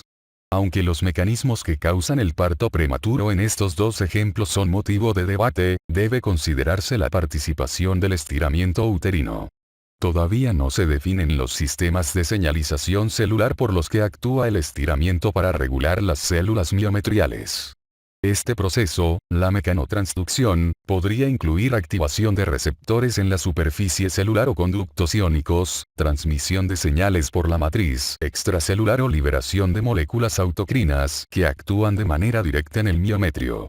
Por ejemplo, el estiramiento induce la proteína de la matriz extracelular fibronectina y su receptor en la superficie celular, el receptor para integrina alfa 5, en los roedores. Esta interacción podría ayudar a la transducción de fuerza durante la contracción en el trabajo de parto mediante la fijación de los miocitos hipertróficos a la matriz extracelular uterina. Cascadas endocrinas fetales que conducen al parto. La capacidad del feto para emitir señales endocrinas que inicien el parto ya se ha demostrado en varias especies. Hace más de 30 años, Liggins y otros, 1967-1973, demostraron que el feto envía la señal para el inicio oportuno del parto en ovejas. Se probó así que esta señal procede del eje hipotálamo-hipófisis suprarrenales del feto. Ha sido más difícil definir los mecanismos exactos que regulan el parto humano y los datos sugieren que no está regulado de la misma manera precisa que en las ovejas. Aún así, la activación del eje hipotálamo-hipófisis suprarrenales fetal placentario humano se considera un componente crucial para el parto normal. Además, se considera que la activación prematura de este eje induce muchos casos de trabajo de parto prematuro. Como en las ovejas, se cree que los productos esteroides de las suprarrenales del feto humano tienen efectos en la placenta y las membranas que al final llevan al miometrio del estado quiescente al contráctil. Un elemento esencial en el ser humano podría ser la capacidad única de la placenta de producir grandes cantidades de hormona liberadora de corticotropina, como se muestra en la figura 21-17. Producción placentaria de hormona liberadora de corticotropina. Una hormona liberadora de corticotropina idéntica a la hormona liberadora de corticotropina materna y fetal hipotalámica se sintetiza en la placenta en cantidades considerables.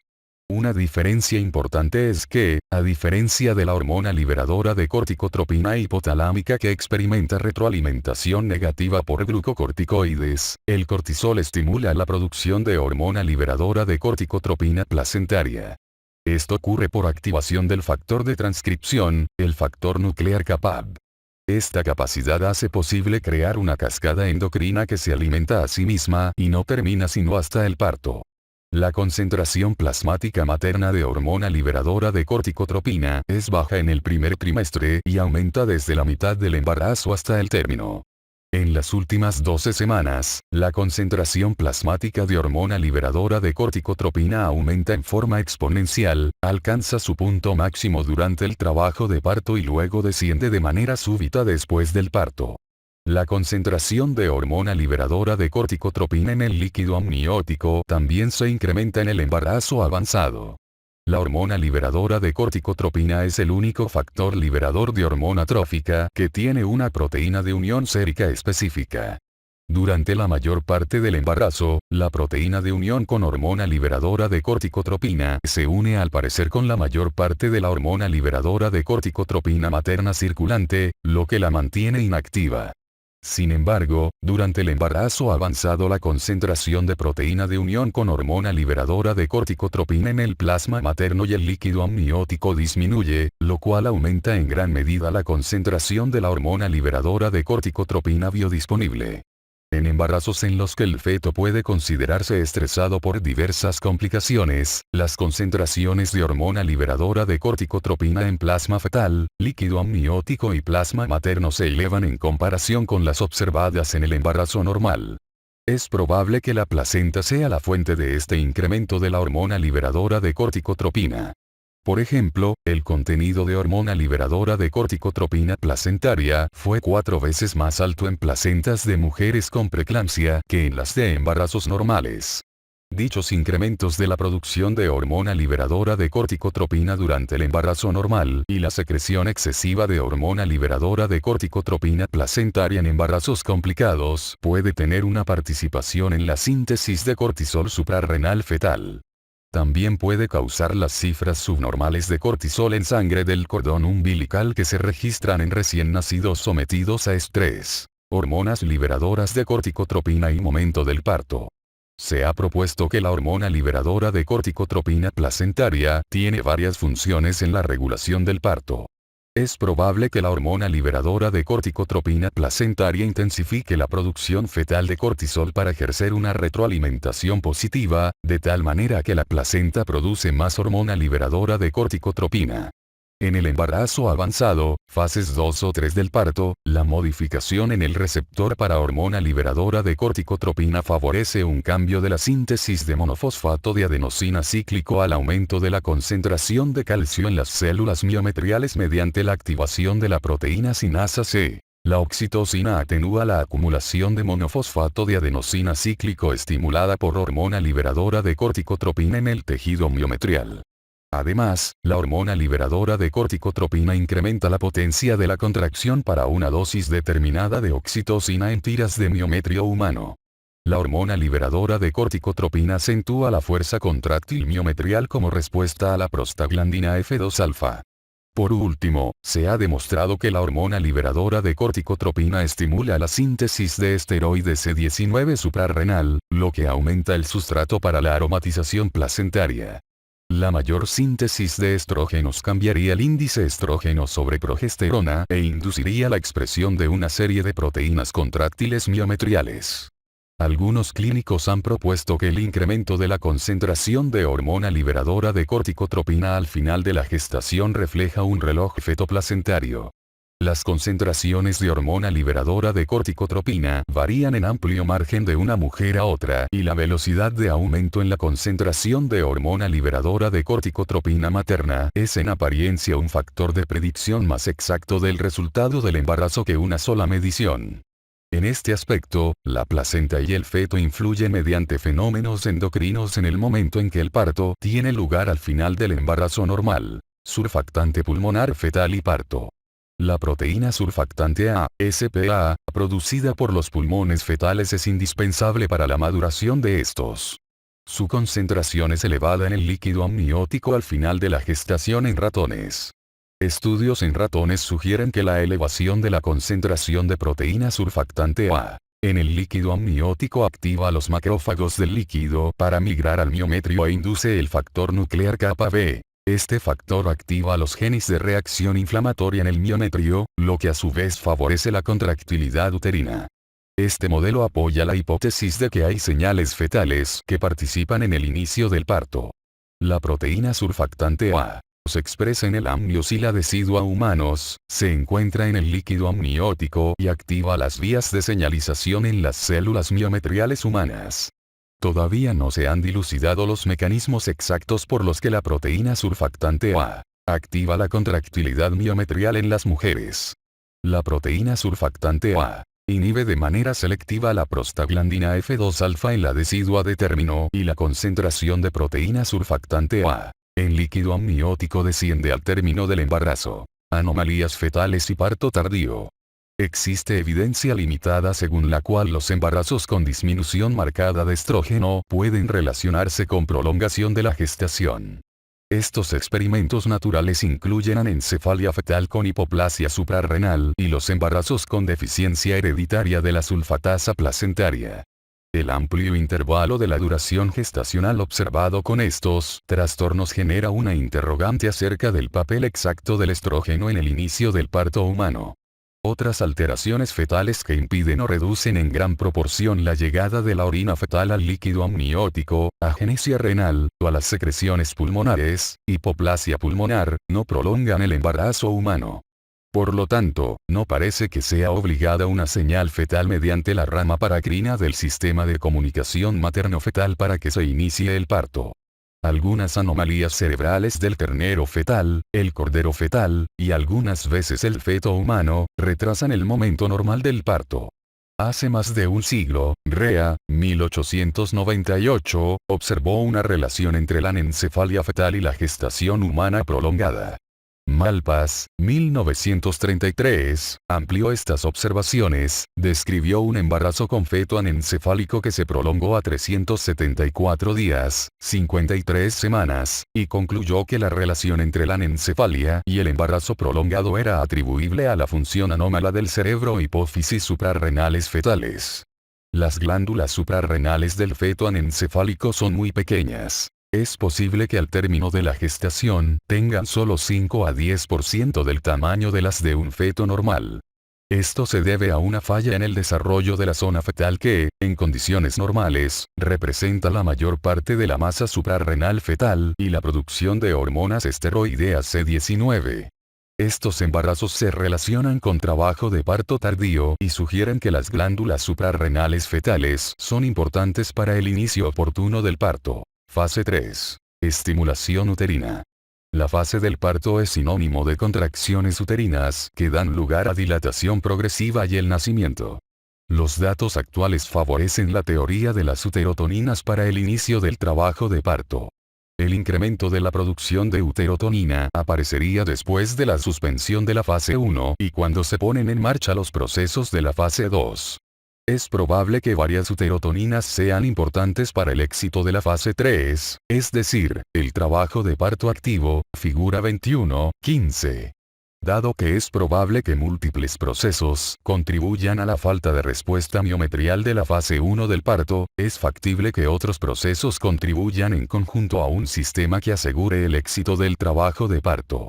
Las uterotoninas que pueden inducir el trabajo de parto incluyen oxitocina, prostaglandinas, serotonina, histamina, factor activador plaquetario, angiotensina 2 y muchas otras. Se ha demostrado que todas estimulan la contracción del músculo liso mediante el acoplamiento con la proteína G, oxitocina y fase 3 del parto. Al final del embarazo, durante la fase 2 del parto, hay un aumento de 50 veces o más del número de receptores miometriales para oxitocina. Este aumento coincide con el incremento de la capacidad de respuesta contráctil uterina a la oxitocina. Además, la gestación prolongada se relaciona con retraso del aumento de estos receptores. La oxitocina, cuyo significado literal es nacimiento rápido, fue la primera uterotonina referida en el inicio del parto. Este nanopéptido se sintetiza en las neuronas magnocelulares del núcleo supraóptico y en las neuronas paraventriculares. La prohormona se transporta con su proteína portadora, la neurofisina, por los axones hasta el lóbulo neural de la hipófisis posterior en vesículas unidas con membrana para su almacenamiento y liberación ulterior. La prohormona se convierte por acción enzimática en oxitocina durante el transporte. Función de la oxitocina en las fases 3 y 4 del parto. Debido a la inducción exitosa del trabajo de parto con la oxitocina, era lógico sospechar que participa en el inicio del parto. En primer lugar, además de su eficacia para inducir el trabajo de parto de término, la oxitocina es una uterotonina potente y existe naturalmente en los seres humanos. Las observaciones siguientes proporcionan un sustento adicional a esta teoría. 1. El número de receptores para oxitocina aumenta en gran medida en los tejidos miometrial y decidual cerca del final de la gestación. 2. La oxitocina actúa sobre el tejido decidual para estimular la liberación de prostaglandina. Y 3. La oxitocina se sintetiza de manera directa en los tejidos decidual y fetal extraembrionarios, así como en la placenta. Aunque hay escasa evidencia indicativa de una función de la oxitocina en la fase 2 del parto, muchos datos apoyan su función importante durante la segunda etapa del trabajo de parto y el puerperio, la fase 4 del parto.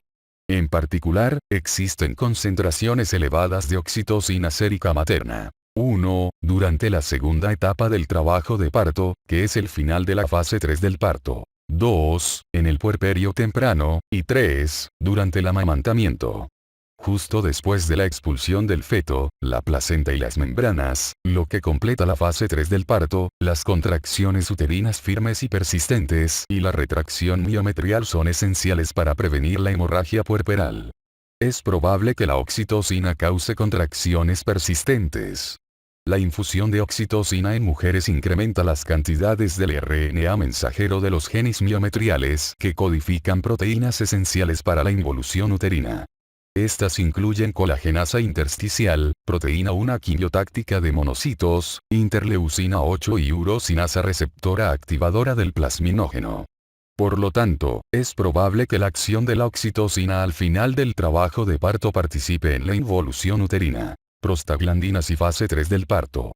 Aunque su función en la fase 2 de los embarazos no complicados no está bien definida, es claro que las prostaglandinas tienen una importancia crucial en la fase 3 del parto. Primero, las cifras de prostaglandinas, o sus metabolitos, en el líquido amniótico, plasma materno y orina materna, se incrementan durante el trabajo de parto, figura 21-18. Segundo, el tratamiento de las embarazadas con prostaglandinas, por una de varias vías de administración, induce aborto trabajo de parto en todas las etapas de la gestación. Además, la administración de inhibidores de la sintasa tipo 2 de prostaglandina H, PGHS2, a las embarazadas retrasa el inicio espontáneo del trabajo de parto y en ocasiones detiene el trabajo de parto prematuro. Por último, el tratamiento con prostaglandina del tejido miometrial in vitro causa algunas veces contracción, según sean el prostanoide que se pruebe y el estado fisiológico del tejido tratado. Fenómenos uterinos que regulan la producción de prostaglandinas. Durante el trabajo de parto, la producción de prostaglandinas en el miometrio y la decidua es un mecanismo eficiente de activación de las contracciones. Por ejemplo, la síntesis de prostaglandinas es alta y constante en la decidua durante las fases 2 y 3 del parto. Además, la cantidad de receptores para prostaglandina F2-alfa aumenta en la decidua al término del embarazo, y lo más probable es que este aumento sea el paso regulador en la acción uterina de las prostaglandinas. El miometrio sintetiza sintasa de prostaglandina H2 con el inicio del trabajo de parto, pero es probable que la mayoría de las prostaglandinas proceda de la decidua. Las membranas fetales y la placenta también producen prostaglandinas. En todas las etapas de la gestación se detecta prostaglandina E2 en el líquido amniótico, en particular, aunque también prostaglandina F2-alfa. A medida que el feto crece, aumenta en forma gradual la concentración de prostaglandinas en el líquido amniótico. Sin embargo, los principales incrementos de la concentración del líquido amniótico son demostrables después del inicio del trabajo de parto, figura 21-18. Es probable que estas cifras más altas se produzcan conforme el cérvix se dilata y expone el tejido decidual, figura 21-19.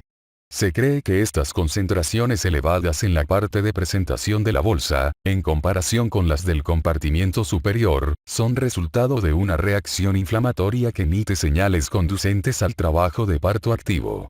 En conjunto, el aumento de las citocinas y las prostaglandinas degrada aún más la matriz extracelular, lo que debilita las membranas fetales.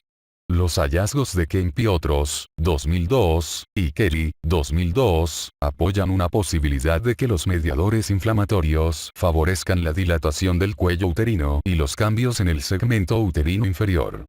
Puede considerarse que, junto con las prostaglandinas medidas en el líquido vaginal durante el parto, contribuyen a los cambios cervicouterinos relativamente rápidos característicos del parto. Endotelina 1.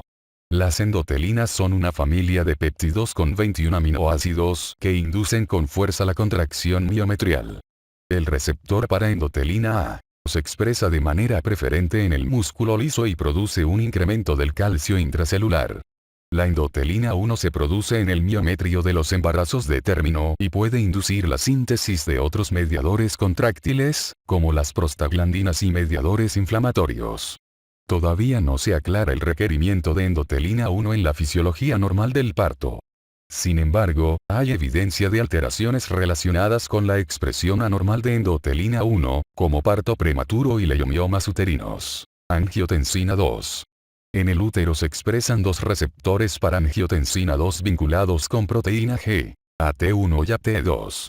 En las mujeres no embarazadas predomina el receptor para angiotensina 2 vinculado con proteína G2, pero hay expresión preferencial de receptor para angiotensina 2 vinculado con proteína G1 en las embarazadas. La unión de angiotensina 2 con el receptor en la membrana plasmática induce la contracción. Durante el embarazo, el músculo liso vascular que expresa el receptor para angiotensina 2 vinculado con proteína G2 es resistente a los efectos presores de la angiotensina 2 en infusión. Sin embargo, en el miometrio de término la angiotensina 2 puede ser otro componente del sistema de uterotoninas de la fase 3 del parto. Contribución de los tejidos intrauterinos al parto. Si bien tienen una importancia potencial en el inicio del parto, lo más probable es que el amnios, el corión liso y la decidua parietal tengan otra función. Las membranas y la decidua constituyen una cubierta tisular importante alrededor del feto que sirve como escudo fisiológico, inmunitario y metabólico para protegerlo contra el inicio inoportuno del parto. No obstante, en la gestación avanzada, las membranas fetales pueden participar en realidad en la preparación para el trabajo de parto. Amnios. Toda la fuerza tensil, resistencia al desgarre y rotura, de las membranas fetales radica en el amnios. Este tejido avascular es muy resistente a la penetración de los leucocitos, microorganismos y células neoplásicas.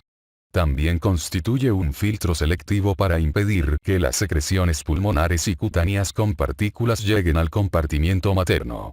Así, los tejidos maternos están protegidos de los constituyentes del líquido amniótico que podrían afectar la función decidual o miometrial, o que podrían tener efectos adversos, como la embolia del líquido amniótico. Varios péptidos bioactivos y prostaglandinas que inducen relajación o contracción miometriales se sintetizan en el amnios, figura 21, 20.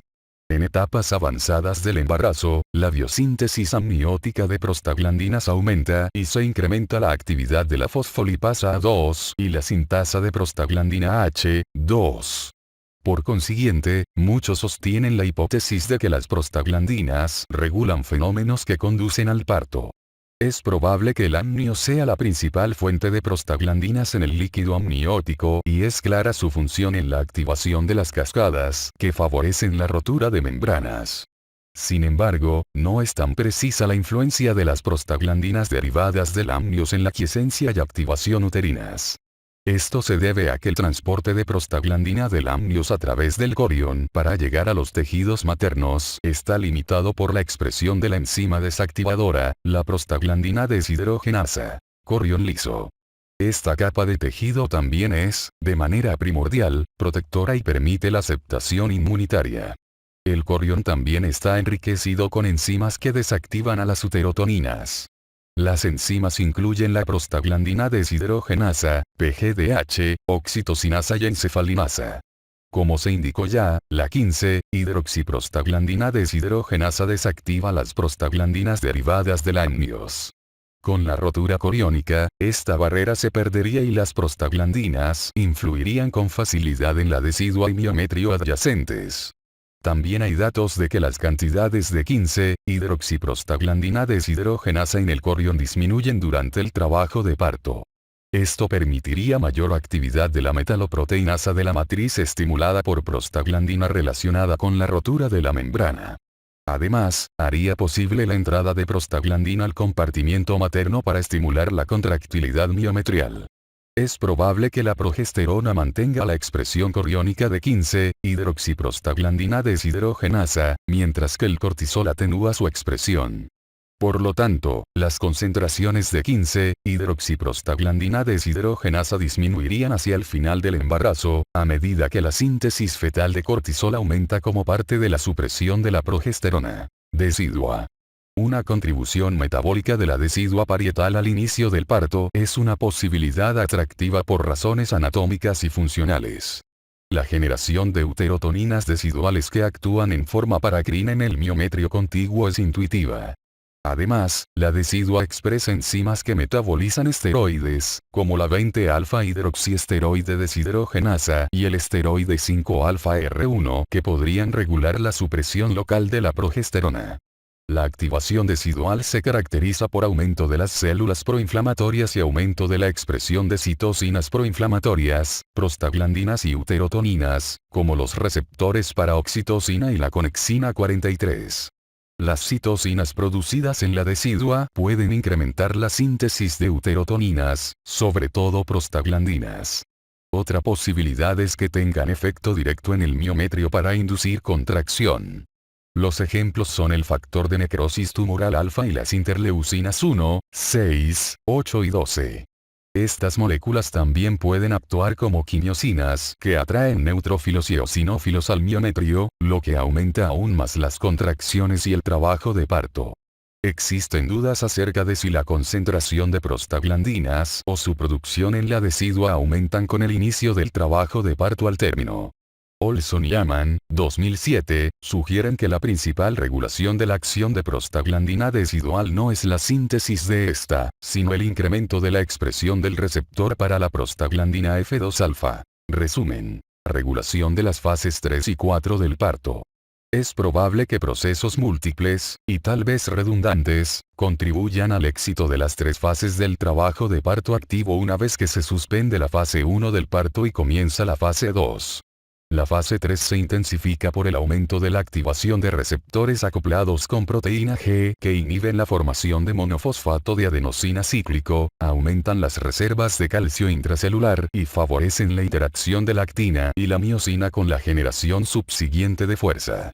Al mismo tiempo, la composición de proteoglucano del cuello uterino y la estructura del colágeno se modifican a una forma que facilita la distensibilidad del tejido y aumenta la elasticidad. El resultado neto es el inicio de contracciones miometriales coordinadas de amplitud y frecuencia suficientes para dilatar el cuello uterino preparado y empujar al feto por el conducto del parto. Estos procesos están controlados por muchos ligandos reguladores, que varían desde hormonas como la oxitocina, hasta prostaglandinas de síntesis local. En la fase 4 del parto se inicia una serie complicada de procesos de reparación para resolver respuestas inflamatorias y retirar glucosaminoglucanos, proteoglucanos y el colágeno con estructura alterada.